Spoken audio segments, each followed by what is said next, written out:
Salut tout le monde, me voilà aujourd'hui pour une nouvelle vidéo. Je sais que ça fait une éternité que je suis pas venue sur ma chaîne YouTube, mais je me suis quand même rendu compte au bout de quelques mois que YouTube ça me manquait quand même un petit peu. Et surtout ce qui m'a poussé à revenir, c'est que j'ai vu que ma vidéo sur le DUT MMI avait quand même pas mal marché. J'ai eu pas mal de commentaires, pas mal de personnes qui m'ont contacté pour me poser des questions. Et je me suis dit que j'allais faire une deuxième vidéo dans le même thème, qui concerne les poursuites d'études après un DUT MMI. Donc cette vidéo parce que je pense que ça va pouvoir plaire aux personnes qui sont intéressées par le DUT MMI. Peut-être qu'ils vont se demander qu'est-ce que je pourrais faire après le DUT MMI si jamais je m'y intéresse, si jamais j'y vais. Mais ça peut également plaire aux personnes qui sont comme moi en deuxième année de DUT MMI et qui ne savent pas quoi faire l'année prochaine par exemple. Alors pour moi j'estime qu'avant de commencer à rechercher ce que vous pourrez faire après le DUT MMI, vous devez vous poser 5 questions pour moi qui sont vraiment primordiales et qui vont vous aider à avoir une recherche qui est assez spécifique et assez poussée, recherchée et surtout efficace. Alors pour moi la première question c'est de vous demander est-ce qu'il y a un métier qui vous intéresse? Est-ce qu'il y a un métier que vous voulez faire après, plus tard, après votre DUT ou même plus tard? Est-ce qu'il y a un domaine qui vous plaît plus qu'un autre? Si c'est l'audiovisuel, si c'est le graphisme, si c'est le web. Voilà, donc essayez de savoir si vous voulez vous spécialiser directement après le DUT ou si jamais vous êtes encore généraliste, que c'est encore assez fou dans votre tête et qu'il y a plusieurs domaines qui vous plaisent. Donc déjà choisissez spécialisé ou généraliste. Deuxième question qui pour moi est super importante, c'est de savoir est-ce que vous voulez encore continuer dans des études théoriques ou si jamais vous voulez plus privilégier l'aspect pratique. Donc est-ce que vous voulez encore aller en cours et apprendre beaucoup de cours ou vous voulez faire plus de la pratique par exemple directement dans le monde de l'entreprise, pourquoi pas, faire de l'alternance ou vraiment rester dans le cadre de scolaire et ne pas du tout avoir de stage ou autre, enfin voilà. Essayez un peu de vous cibler par rapport à ça parce que ça va permettre aussi de cibler votre recherche par la suite. La troisième question qui pour moi est aussi très intéressante et très importante surtout, c'est de savoir combien d'années vous voulez faire vos études. Est-ce que vous voulez arrêter à un bac+2 après le DUT? Est-ce que vous voulez continuer une année de plus, 2 années, 3 années, 5 années, 8 années, voilà. Essayez de vous cibler, savoir quel diplôme vous voulez obtenir à la fin de vos études. Si c'est juste un DUT, si c'est juste une licence, un master, un doctorat, voilà. Ciblez-vous. Ça permettra également de choisir quelque chose de très pertinent et d'efficace.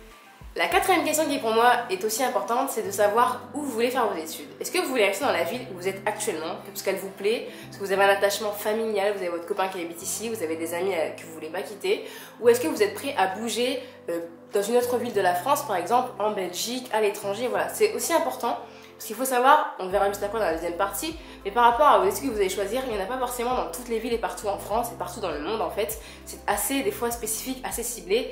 Les écoles ne sont pas partout, donc est-ce que vous serez prêt à bouger si jamais vous trouvez une école qui vous plaît, qui n'est pas dans votre ville, voilà. Ça c'est aussi important, parce que du coup ça va aussi restreindre vos choix et vos recherches par la suite. Et la cinquième question qu'il ne faut surtout pas négliger, c'est l'aspect financier. Est-ce que vous voulez débourser pour vos études? Est-ce que vous avez surtout les moyens de le faire? Parce que même si on a les moyens, ou même si on a envie, on n'a pas forcément les moyens, on n'a pas forcément envie. Enfin, je pense que vous avez compris un peu mon blabla, enfin bref. Est-ce que jamais vous voulez juste payer les frais d'inscription comme il y a en DUT qui sont assez minimes, même si je trouve ça quand même assez cher, et du coup faire pendant une année avoir payé que 500 € en début, ou 0 si vous êtes boursier? Ou est-ce que vous avez les moyens? Est-ce que vous voulez faire une école qui est payante? Ça c'est super important. Maintenant sachez un truc, c'est pas parce que vous n'avez pas d'argent, c'est pas parce que vous n'êtes pas riche que vous pouvez pas faire des études qui sont payantes. Il y a pas mal d'alternatives. Vous pouvez faire des demandes de bourse, vous pouvez voir avec l'État, votre région s'il n'y a pas des aides financières.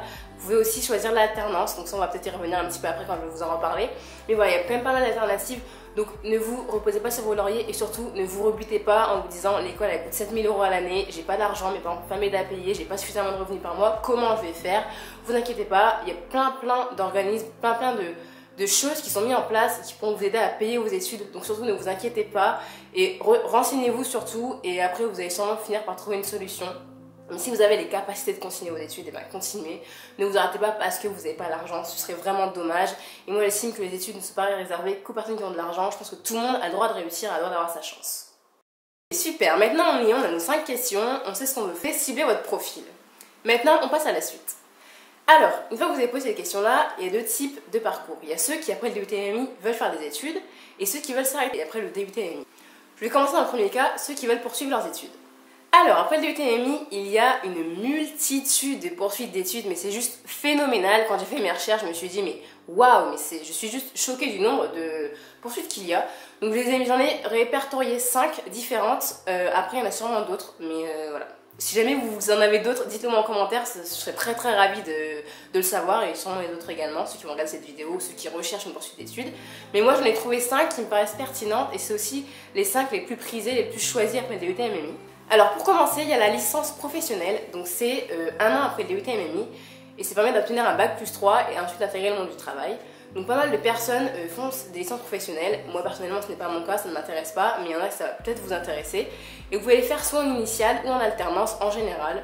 Je pense que l'alternance c'est quand même plus efficace, quand même plus professionnalisant. Après chacun fait comme il veut, vous pouvez le faire en initiale, il n'y a pas de souci. Donc parmi les licences pro, il y en a plein.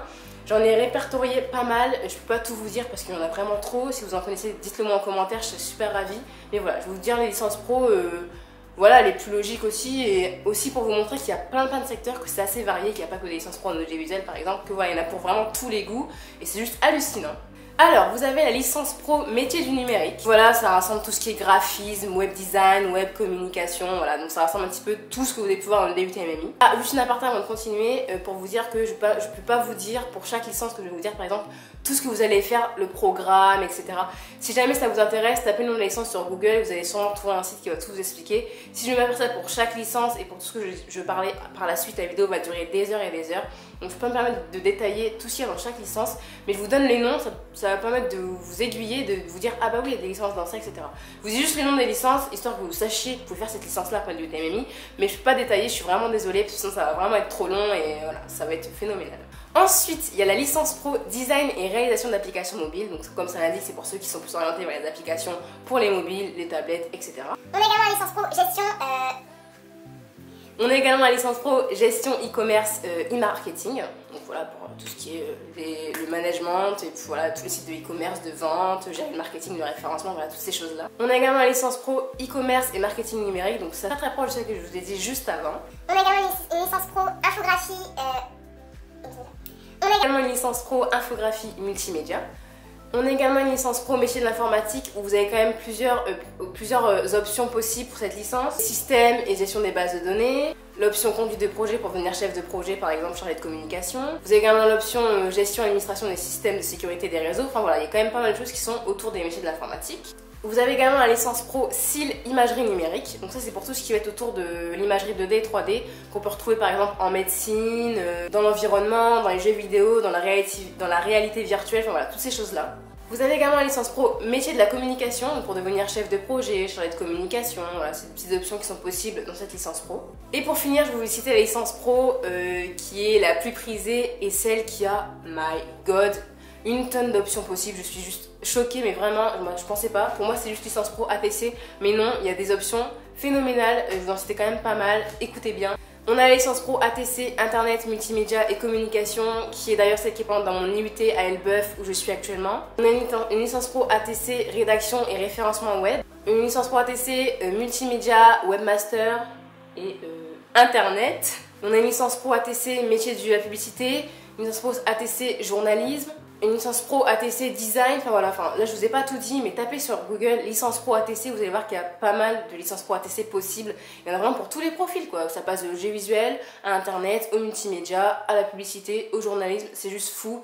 Donc voilà, je pense que c'est la licence pro qui est peut-être la plus prisée après un DUT MMI, mais comme je vous ai dit, on a quand même pas mal que je vous citais juste avant. Donc à vous de choisir la licence qui va vous plaire si jamais vous voulez faire une licence professionnelle après le DUT MMI. Ensuite, deuxième choix d'option, après le DUT MMI, vous pouvez faire une licence générale, une licence normale qui se fait en général en IUT, à la fac, en université, je ne sais pas trop, ça dépend sûrement des villes. Et les licences, par rapport aux licences pro, ça vous permet d'avoir une poursuite d'études après. Donc après une licence pro, je sais qu'on peut continuer ses études, mais c'est très compliqué, parce que normalement le but d'une licence professionnelle, c'est de pouvoir entrer dans le monde du travail très rapidement. Alors qu'une licence, comme ce que je vais vous dire juste après, ça vous permet de faire une licence, donc d'avoir un bac plus 3, mais vous pouvez continuer après un master, bac plus 4, bac plus 5, et même un doctorat ensuite.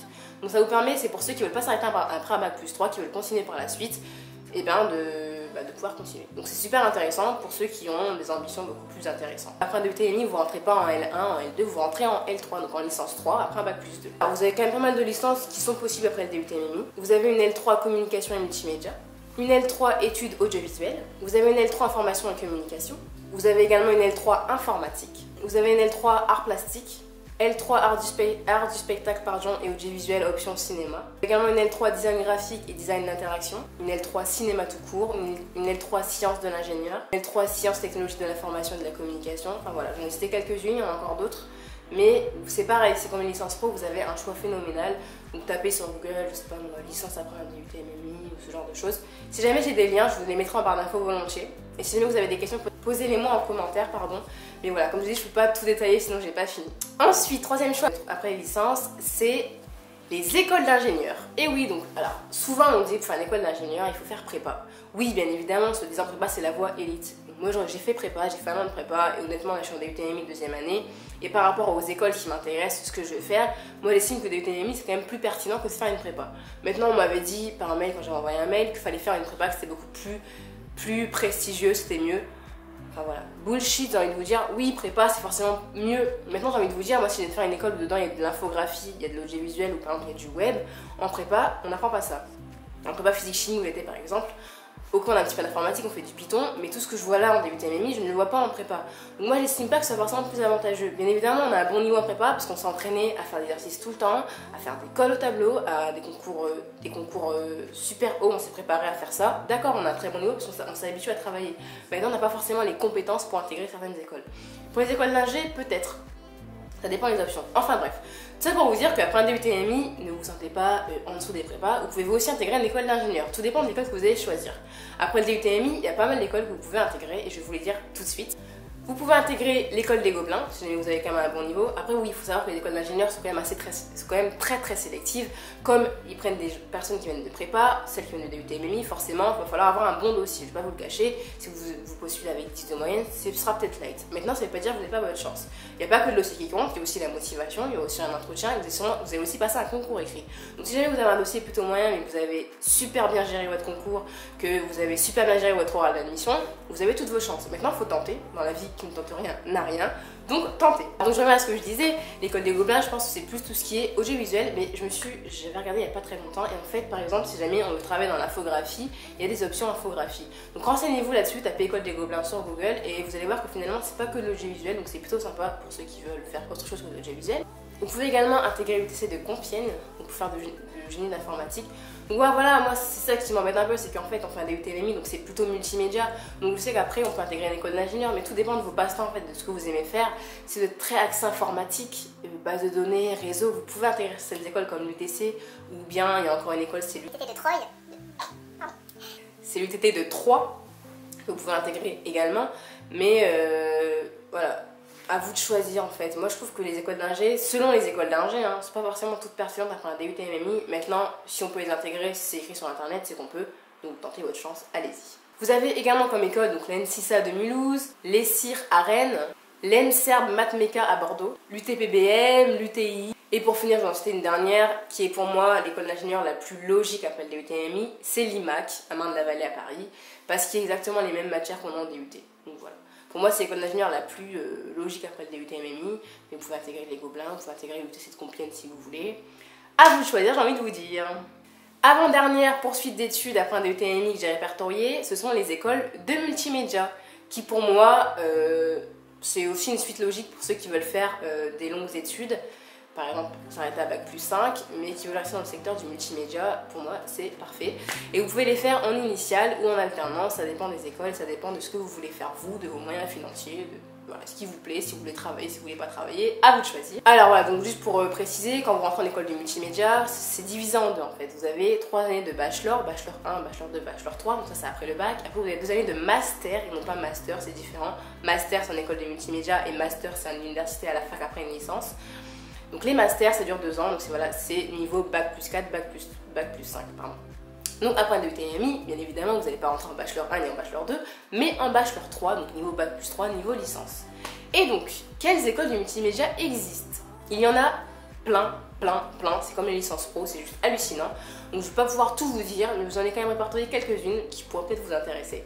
Tout d'abord on a l'ESD, qui propose un bachelor chef de projet digital. On a également l'ESP, propose un bachelor stratégie digitale ou création publicitaire ou stratégie de communication et marketing. Vous avez 3 bachelors différents, vous choisissez ce qui peut vous intéresser. On a Digital Campus qui propose le bachelor chef de projet web. Oui, donc juste pour préciser, je ne vous dis pas les villes où sont les écoles parce qu'en fait les écoles sont dans plusieurs villes. Par exemple l'ESD, elle est à Bordeaux, elle est à Lyon, elle est à Nantes. Voilà, donc pour chaque école je ne peux pas pouvoir vous dire dans quelle ville elles sont. Je vous donne les noms, vous tapez sur Google, vous allez voir dans quelle ville elles se trouvent. Encore une fois, sinon ça va être super long. Moi je vous donne les noms, les bachelors qui y sont, après vous faites vos recherches, vous choisissez ce qui vous intéresse le plus. Je reviens à mes moutons. On a l'ESMA qui propose un bachelor motion design graphique ou un bachelor design et stratégie digitale. On a l'ENE qui propose un bachelor art. On a un l'ESUP qui propose un bachelor chef de projet et communication. On a le SGCEF qui propose de la communication. L'ESJ qui propose du web, des jeux vidéo, des applis mobiles, etc. On a l'EFICOM, on a le SUP de com, la Studio M qui est plus dans tout ce qui est graphique, donc infographie, web designer, animation 3D. On a l'ESSEN qui est plus dans le web marketing. On a l'éthique qui est également dans le web marketing. Le bachelor c'est web marketing. Lycée fac, les Cidco, enfin voilà, il y en a une multitude également. Donc c'est pour vous dire que c'est quand même assez vaste, il y en a pour tout, pour tous, pour tout le monde. Donc selon ce que vous voulez faire, vous allez trouver votre bonheur, c'est clair. Et pour finir, donc une cinquième, voilà, c'est moi qui ai mis ça, j'appelle ça formation en fait. Après le bac, après le DUT, n'importe quoi, vous pouvez faire une formation qui va peut-être durer 1 an. Souvent c'est 1 an pour avoir un niveau bac plus 3, mais c'est ni une licence, c'est ni une licence pro, c'est ni un bachelor en école de multimédia, c'est quand même autre chose. Par exemple, vous pouvez aller à MGM Graphic Design ou vous pouvez faire dans l'Institut Piget qui est dans plusieurs villes en France. Vous pouvez faire, alors excusez-moi parce que j'ai pas du tout retenu, c'est super long, donc me permet de regarder l'ordi pour le lire. Vous pouvez faire un bachelor, ça s'appelle bachelor, non c'est pas bachelor. Enfin, c'est une formation responsable de communication et développement web et ça se fait 1 an après le bac, donc dans l'Institut Piget, donc renseignez-vous, tapez Institut Piget sur Google et ce sera plus détaillé. Donc voilà pour les poursuites d'études après le DUT MMI. Maintenant, comme je vous ai dit au début de la vidéo, il y a peut-être des gens qui veulent s'arrêter après le DUT MMI. Ils veulent s'arrêter, ils ont un bac plus 2 et eux ils veulent entrer dans le monde du travail. Alors il y a 2 options qui s'offrent à vous. Alors ou vous vous mettez à votre compte, vous vous lancez en freelance, en auto-entrepreneur. Donc là c'est pareil, si jamais je trouve un lien sur Google qui explique tout ça, je vous le mettrai en barre d'infos. Si jamais vous avez des questions, posez-les moi, je vais vous répondre, il n'y a pas de problème. Donc soit vous faites ça, vous vous mettez à votre compte. Ou deuxième option, vous trouvez un boulot. Un CDD, un CDI. Alors franchement, je vous dis bon courage. Si jamais vous arrivez à trouver un boulot après votre DUT, tant mieux, c'est cool. Si jamais par exemple l'endroit où vous avez fait votre stage vous embauche, et ben écoutez, c'est cool. Voilà, chacun fait ce qu'il veut. Si vous voulez travailler directement après le DUT, si vous en avez marre, et si jamais vous voulez pas choisir le choix de l'alternance qui permet de continuer vos études tout en travaillant, si vraiment vous voulez plus d'études du tout, et ben trouvez un boulot. Si vous avez la chance de trouver, allez-y, travaillez, voilà. Chacun fait comme il veut et bien voilà, cette vidéo est terminée. Je vous ai expliqué tout ce qu'on pouvait faire après un DUT MMI. Donc encore une fois, j'ai pas pu tout vous dire, mais je voulais quand même vous donner des idées pour vous montrer qu'en fait c'est très vaste et qu'il y en a pour tous les goûts. Maintenant, si vous avez des questions, comme j'ai pu vous le dire au moins 14 000 fois dans la vidéo, n'hésitez pas à me les poser, je serais très ravie d'y répondre. En tout cas si j'ai la réponse, sinon je vous enverrai vers les sources qui pourront vous répondre.